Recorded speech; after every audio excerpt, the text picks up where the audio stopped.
السلام عليكم ورحمة الله وبركاته. بسم الله الرحمن الرحيم. وأنا محمد إبراهيم.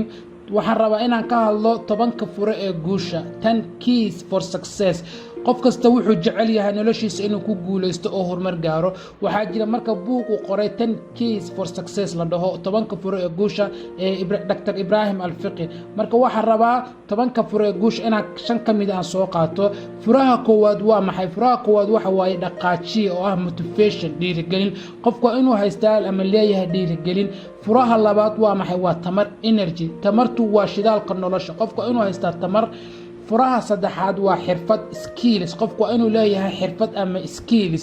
furaha afraad waa maxay? waa aragti mustaqbal. qofku inuu leeyahay aragti mustaqbal ama vision. aragti waa qofku inuu leeyahay. furaha shanaad waa maxay? waa ficil oo ah action. qofku hadduu ficil sameeyo action, wax kasta uu rabo uu ku guuleysanaya dhinaca positive-ka ah hadduu ficil sameeyo. marka 5 kamid ayaa soo qaatay.